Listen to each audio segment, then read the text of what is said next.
we see now is a full-fledged invasion of Ukraine. A war in Ukraine. I think we've passed the point of no return. Russian troops enter the country, launching missiles and airstrikes.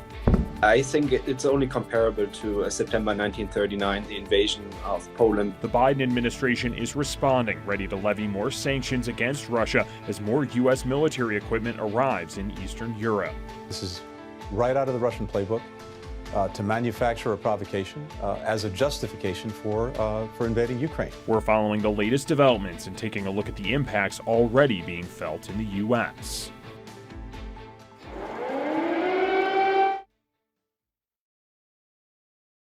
Off as Russian troops stormed into Ukraine last night with tanks and by launching missile strikes. Explosions and bombs were heard in several major cities, including the capital. Ukraine's government says there's been nearly 400 reports of shelling by Russian forces. Thanks so much for joining us for Denver 7 News at 11. I'm Jason Grenauer. You're looking live from Ukraine's capital city of Kiev. It's 8 o'clock at night right now, and the city will be under curfew in about 2 hours. There's reports of fighter jets circling that capital. There's been a lot of developments in other parts of the country as well. So let's run you through what we know so far.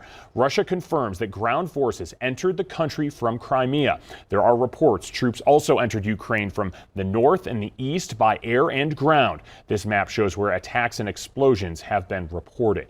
Now, Ukrainian officials say dozens of people have been killed and dozens more were hurt. There's reports Russian forces have control of an airport near Kiev. Russian forces have also captured Chernobyl. NATO and the EU are stepping up their response. We're about to hear from President Joe Biden in about a half an hour with new sanctions against Russia. Denver 7's Veronica Acosta is here with even more developments. Veronica. In the president's speech, it will be as much to the American people as it will be to Ukraine and Vladimir Putin himself. President Biden, he's expected to announce more sanctions against Russia.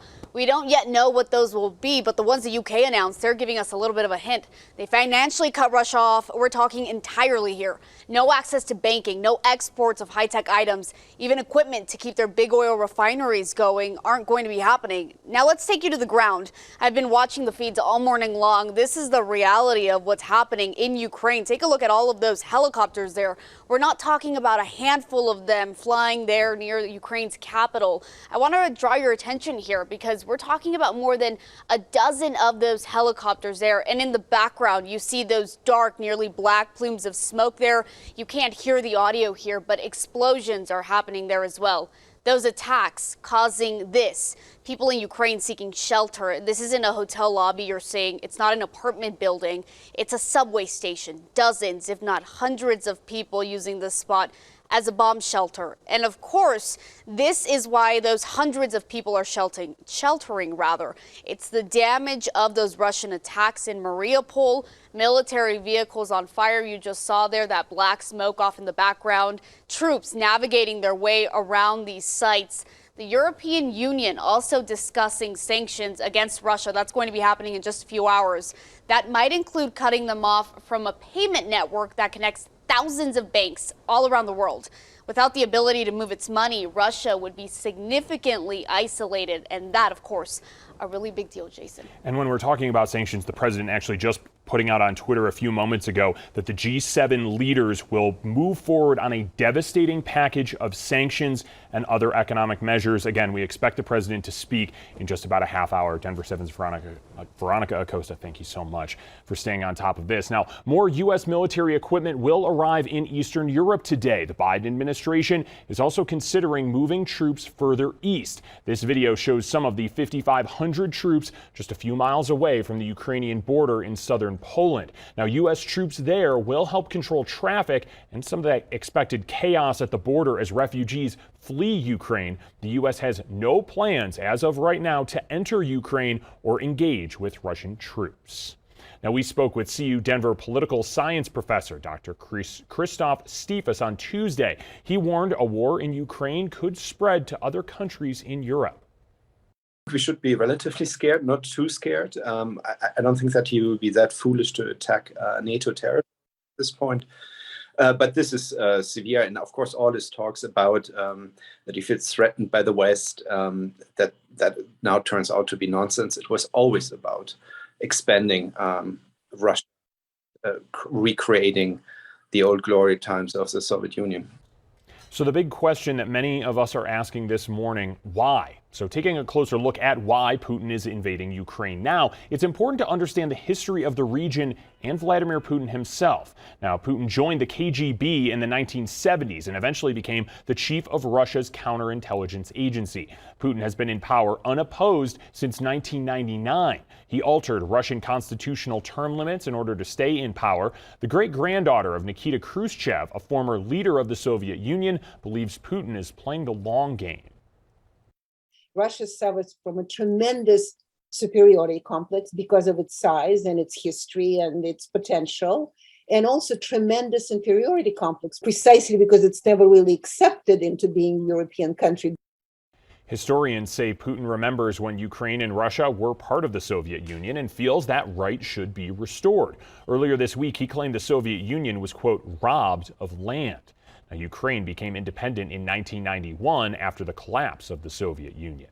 For more context, Ukraine has started to form relationships with the EU and NATO since gaining independence. In December, Putin presented the U.S. and NATO with a list of his security demands. One of those was a guarantee that the Ukraine will never join NATO. He also wanted NATO to decrease its military presence in Eastern and Central Europe. The U.S. and its allies said those were non-starters. There's not a lot of support for a major U.S. role in what's happening in Ukraine. An AP poll released yesterday shows just 26% of Americans say the U.S. should have a major role. About half say we should have a minor role, and 20% say none at all. Now, Russia invading Ukraine caused stocks to tumble in the U.S. and really around the world. Wall Street opened 2% lower this morning. Stocks are down more than 700 points right now and have been at that point for most of the trading day. Now, the invasion also means an increase at the gas pump. Gas prices have already been soaring, and oil prices have reached levels not seen in nearly 10 years. Marina Roy takes a look at the impacts being felt here in the U.S.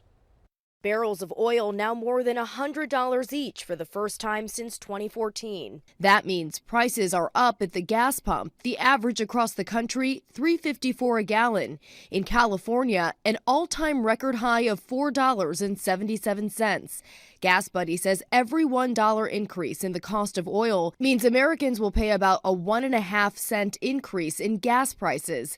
All of this at a time when the country is already battling inflation. The White House says they're considering potentially dipping into the Strategic Petroleum Reserve. Meantime, cybersecurity is also a major concern if the situation escalates or if sanctions hurt the Russian economy so much that Russian officials feel the need to respond.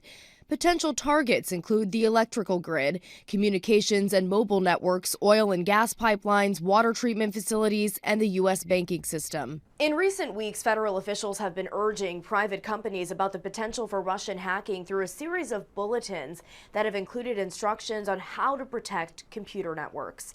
Rena Roy, ABC News, New York.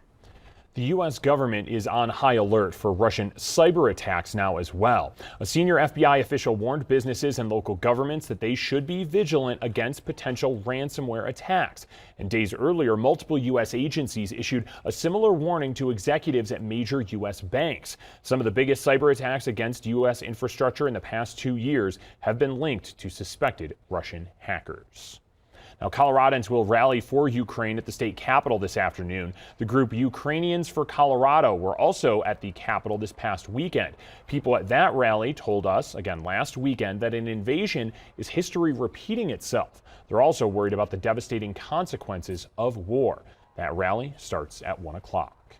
And of course, we will follow all the developments from Ukraine throughout the day. We'll keep you updated on air, online, and on Denver 7 Plus. And when the president begins his remarks, we will bring them to you live. In local news this morning, ATF agents are trying to figure out what caused another explosion in Westminster. 8 townhouses along Sheridan were destroyed in the explosion yesterday afternoon. People living nearby say they heard a loud boom right before that explosion.